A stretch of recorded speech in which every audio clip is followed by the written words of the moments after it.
ओम साई राम। आज मैं दोबारा आई हूँ एक और टैरो सेशन करने आपके सामने सपने के ऊपर। जो पहला पार्ट आपने देखा होगा और अगर नहीं देखा है तो प्लीज़ मेरी प्रीवियस वीडियो आप देखो। वो मैंने वहाँ पे सपने के ऊपर मैंने आपको बताने की कोशिश की है। ये दूसरी पार्ट है। ये है कौन सी? ये है चाइल्ड। आज हम जिस बारे में बात करने जा रहे हैं वो है इस सपने के ऊपर, द चाइल्ड। एक वो बच्चा रो भी सकता है, हंस भी सकता है। वो कई बार आपने उसको होल्ड भी कर रखा है। कई बार कई सारे बच्चे होते हैं। तो इसका मतलब क्या है? आपने सोचा है कभी इसका क्या मतलब होता है? चलिए फिर आज मैं ये वीडियो शुरू करती हूँ इस कार्ड के ऊपर। ये है द चाइल्ड, एक छोटा सा बच्चा।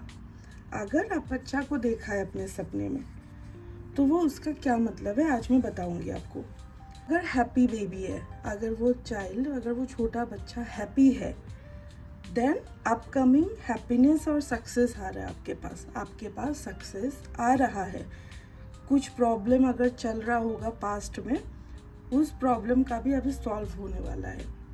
मतलब ये है कि अगर ये छोटा सा बच्चा आपने देखा है सपने में, then it's a positive card. इसको हम बहुत पॉजिटिव कार्ड मानते हैं। अगर वो बच्चा सपने में हंस रहा है तो खुश है, स्माइलिंग बेबी है, छोटा सा बच्चा बहुत खुश है, तो इसका मतलब that's a very positive card. ठीक है।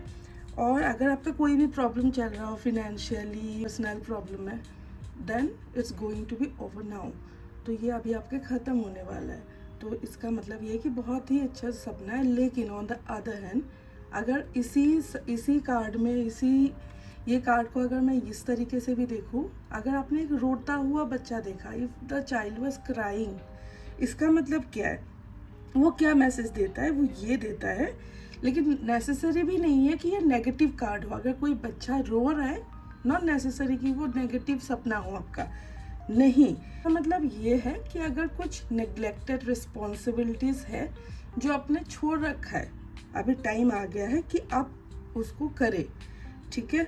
कुछ है रिस्पॉन्सिबिलिटीज़ जो आपने नेग्लेक्ट कर रखा है, कोई भी रिस्पॉन्सिबिलिटी हो सकता है, तो अभी उसको आप एड्रेस करो।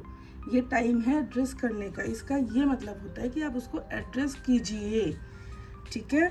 सिचुएशन जिसमें आपकी इमीडिएट केयर और एक्शन की ज़रूरत हो, इसका मतलब है कि आपको कोई भी रिस्पॉन्सिबिलिटी जो दिया गया हो, चाहे वो काम में हो, घर पे हो, अभी आपको उसका टेक केयर करना है बहुत अच्छे से, क्योंकि उस पर आपको इमीडिएटली एक्शन लेने की ज़रूरत है अभी। ठीक है।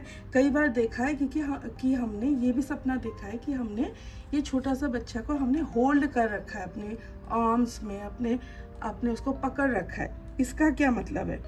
इसका मतलब ये भी है कि न्यू रिस्पॉन्सिबिलिटीज़ मिलने वाली है आपको अभी। ऑफिस में हो, घर पे हो, बाहर हो, कहीं पे भी आपको न्यू रिस्पॉन्सिबिलिटीज़ मिलने वाले, न्यू प्रोजेक्ट या आइडियाज़ पे आप काम करने वाले हो अभी। ये भी एक अच्छी कार्ड है। ठीक है। ये जो होल्ड करने वाला बच्चे को आपने पकड़ रखा है, ये भी एक वेरी गुड पॉजिटिव कार्ड। ठीक है। जिसपे ये है कि आपको न्यू प्रोजेक्ट्स, न्यू आइडियाज़ पे काम करने के लिए मिलेगा। अगर रिलेशनशिप भी हो तो उसमें भी आपको न्यू एक बिगिनिंग दिखा रहा है कि आपका कोई अगर फाइट्स भी चल रहा है, आर्ग्यूमेंट्स भी चल रहा है, तो वो भी अभी ख़त्म होने वाला है और न्यू बिगिनिंग शुरू होने वाला है आपका। ठीक है। कई बार आपने देखा है, एक से ज़्यादा बच्चे भी आपने देखा होगा सपने में। सिर्फ ये नहीं है कि एक ही बच्चा देखा है आपने 2-3 बच्चा भी देखा होगा एक साथ। तो इसका क्या मतलब है? इसका ये भी मतलब होता है कि ये इंडिकेट ये करता है कि आपके पास अभी मल्टीपल अपॉर्चुनिटीज़ आने वाली है। अगर आपने कहीं पे जॉब अप्लाई किया है तो अपॉर्चुनिटीज़ और भी मिलने वाली है। जो अप्लाई कर रखा है, हो सकता है उस पर अभी आपका जॉब लगने भी वाला हो। तो मतलब यही है कि अगर आपने बच्चे को सपने में देखा है तो वो एक वेरी पॉजिटिव कार्ड है, बहुत ही पॉजिटिव सपना है। और इसके अलावा अगर आपको और भी सपने के बारे में जानना है, कोई और कार्ड उठाऊँ मैं, कुछ और कार्ड्स के बारे में बात करूँ, कुछ और टॉपिक के बारे में भी बात करूँ, तो आप वो भी बताओ। क्योंकि जब तक आप बताओगे नहीं, मुझे नहीं पता चलेगा कि आपको किस टॉपिक के बारे में जानना है, या तो फिर आपको किस सपने के बारे में जानना है, तो आप मुझे कमेंट करो। अगर आप चाहते हो तो मैं पार्ट 3 ज़रूर करूँगी उस पर आप, लेकिन प्लीज़ बताइए कि आपको किस सपने के बारे में जानना है।